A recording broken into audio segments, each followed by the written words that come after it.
Okay, I'm going to demonstrate a good way to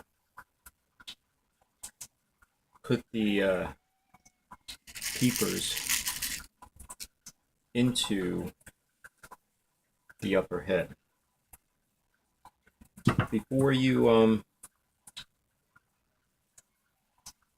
put the keepers on, you have to get the valve seal on, and you have to get the inner and outer spring washer on around the valve. So I'm not going to show that, but there's two washers that one is large and one is small.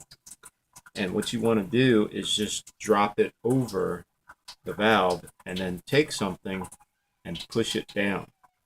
Then you want to take a spring and seat it. You just want to push it down.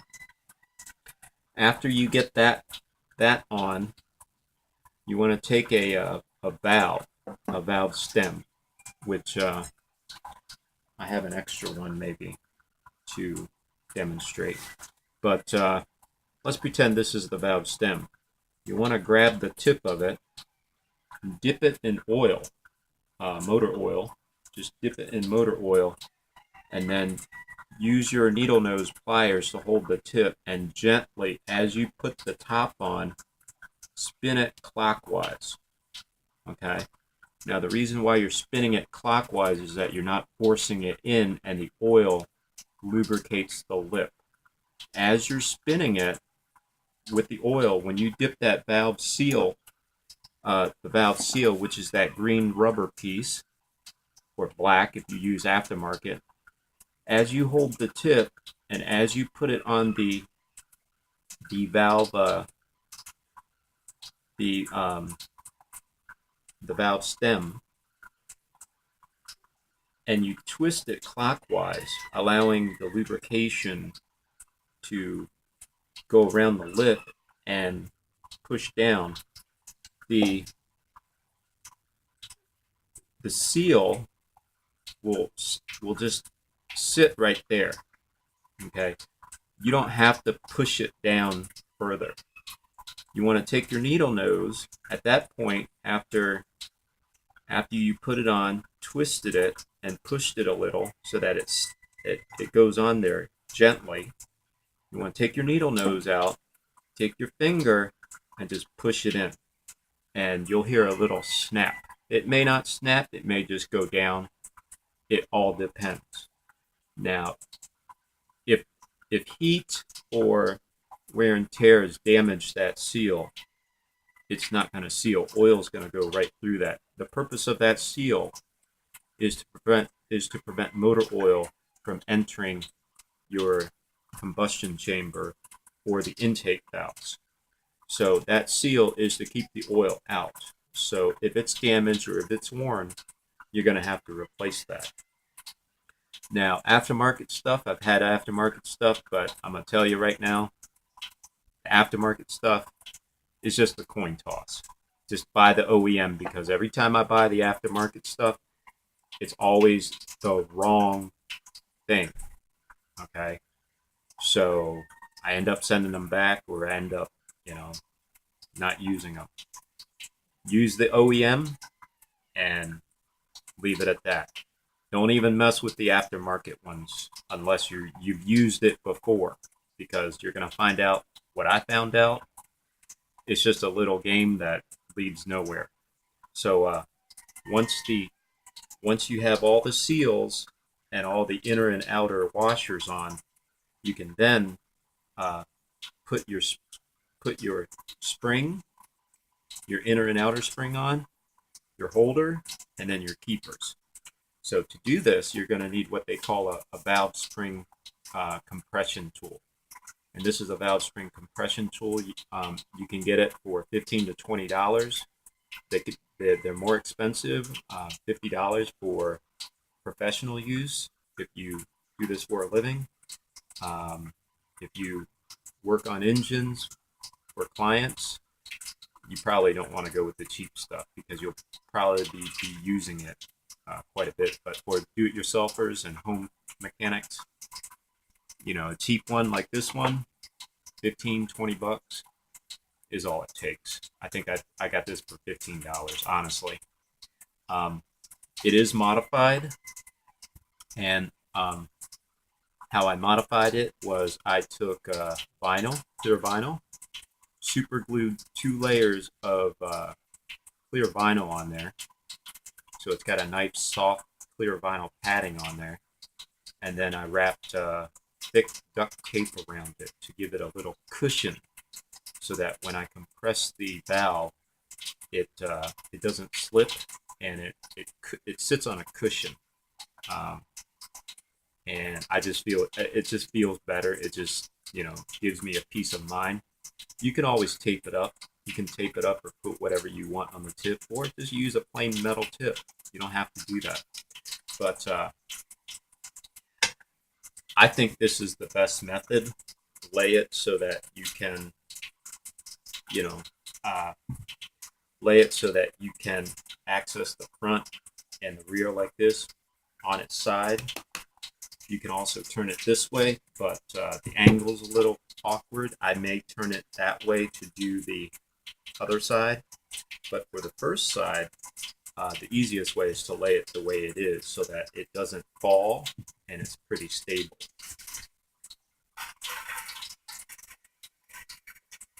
The next thing you're going to do is you're going to get your springs, and these are your springs. Now you have to measure them out, and I've already done this. Okay, the manual tells you what the limits are. So these springs do wear down. They are also the same springs that you use on your clutch.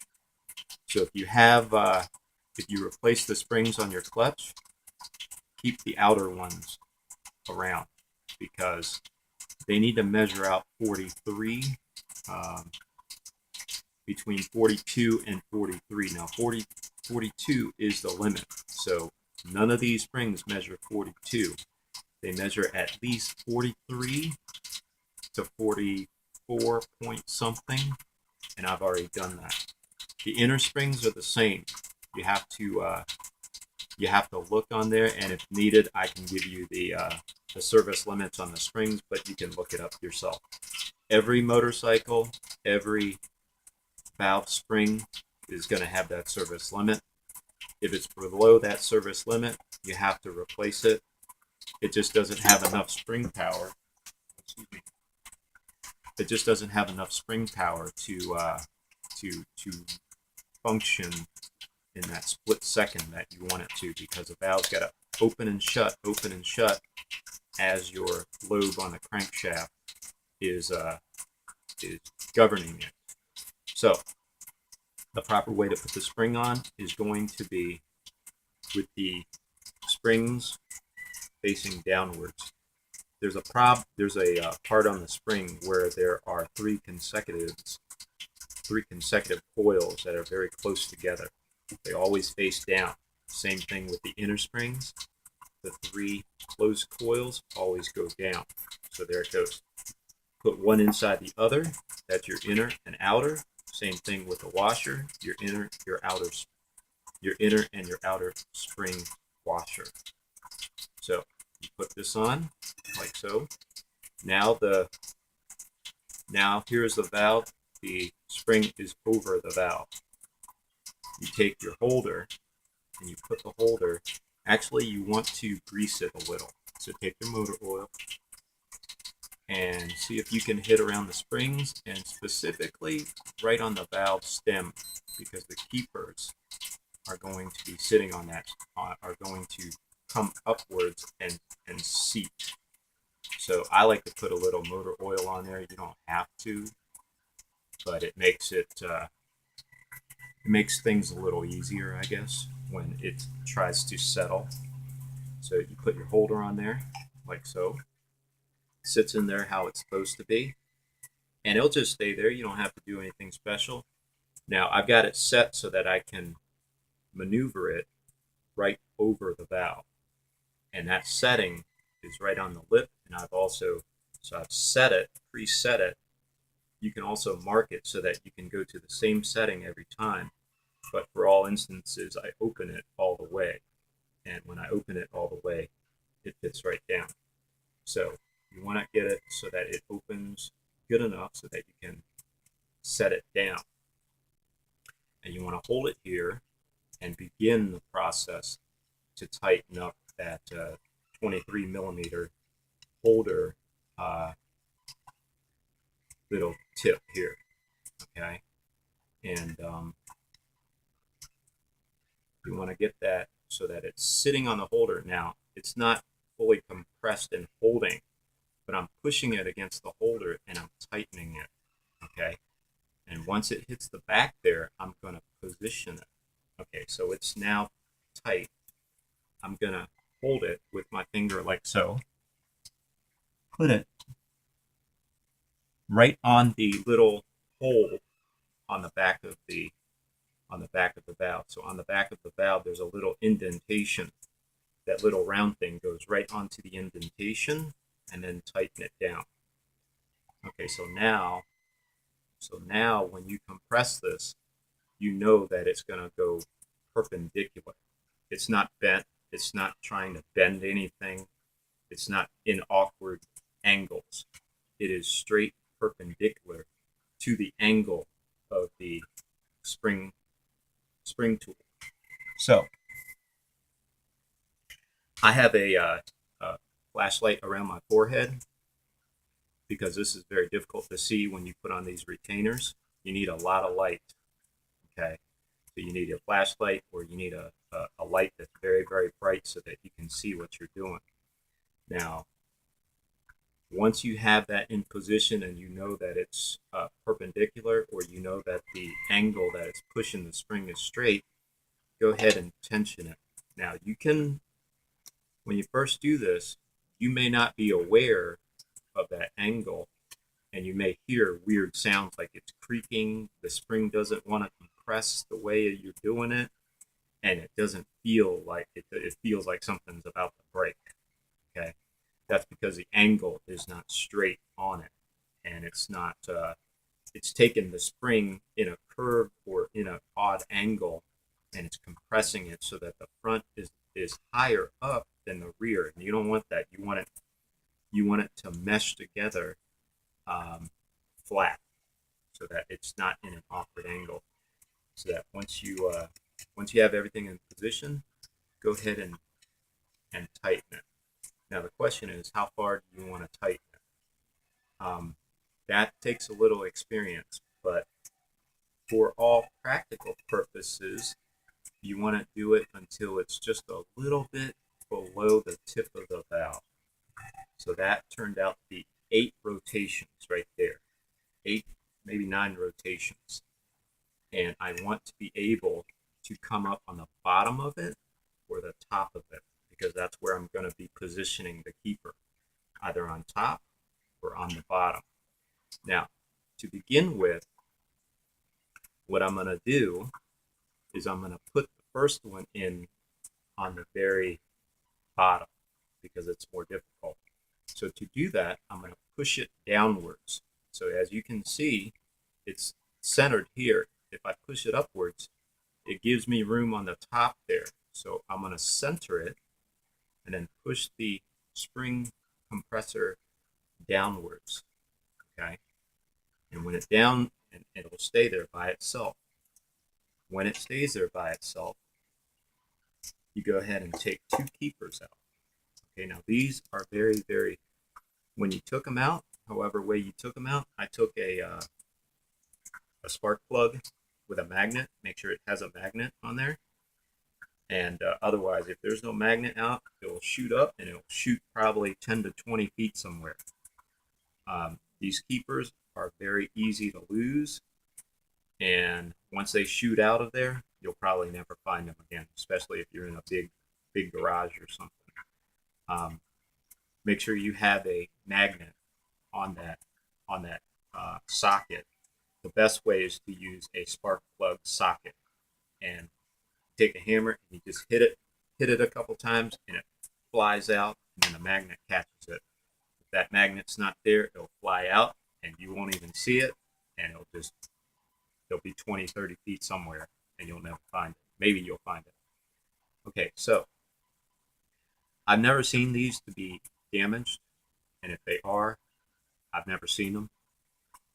Maybe I will, but you're going to need a needle nose that's very good. I took a grinder out and I grinded these down. These aren't the best ones, but they're the ones I'm using today. The other ones have a really fine tip on it that I grounded down, and the finer the tip, the easier it's going to be. Now, to get it in, you want to hold the tip like that with your needle nose, and this is where a good needle nose comes in. A better way is to use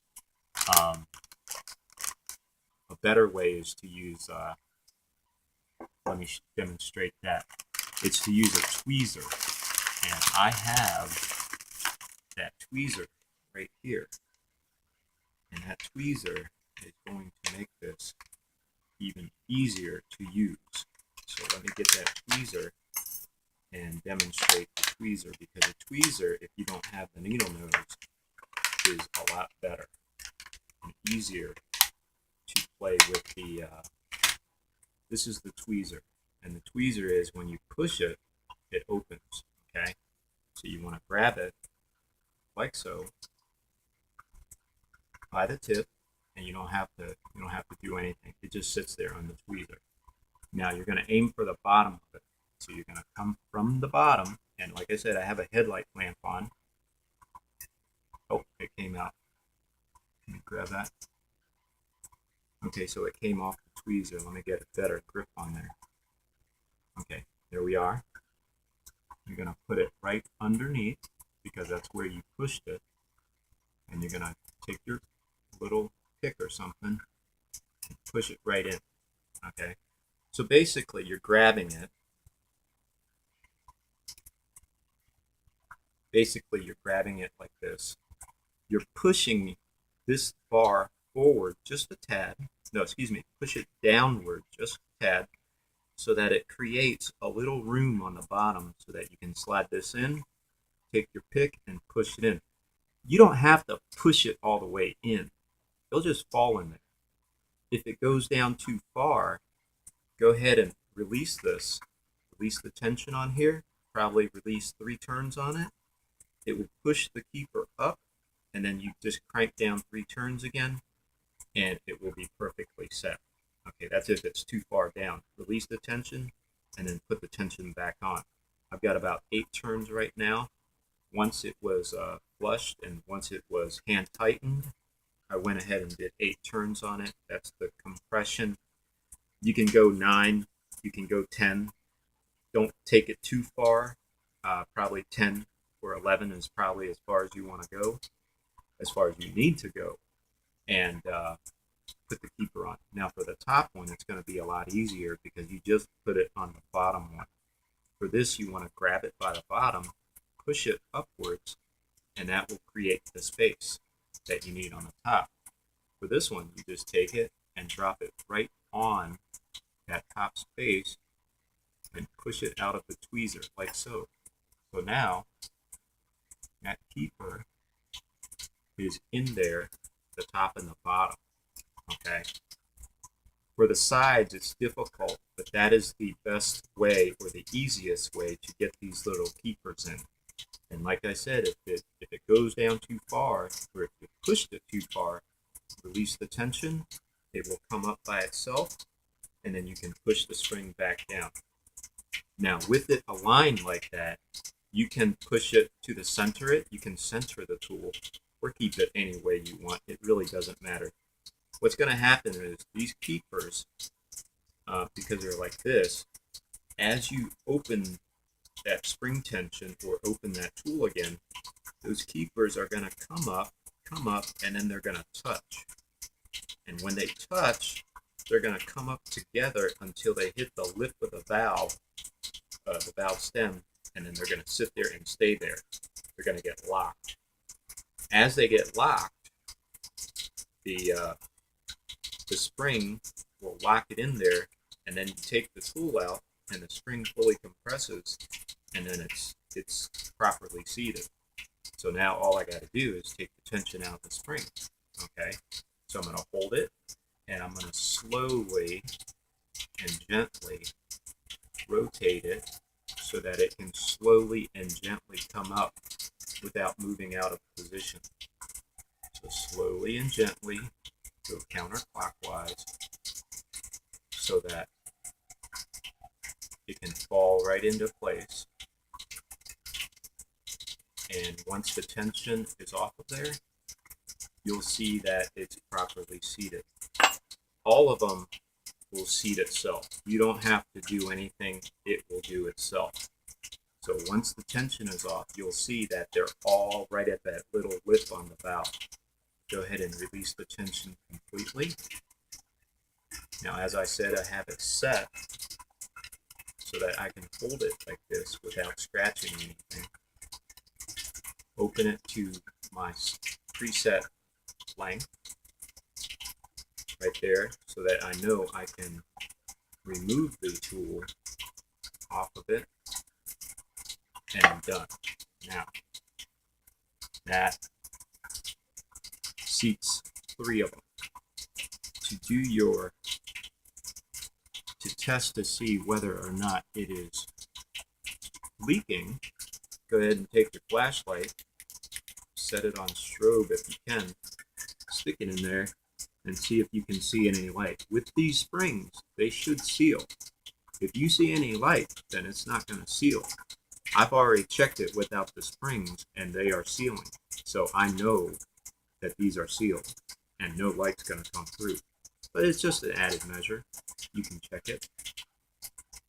And that is how you do this side.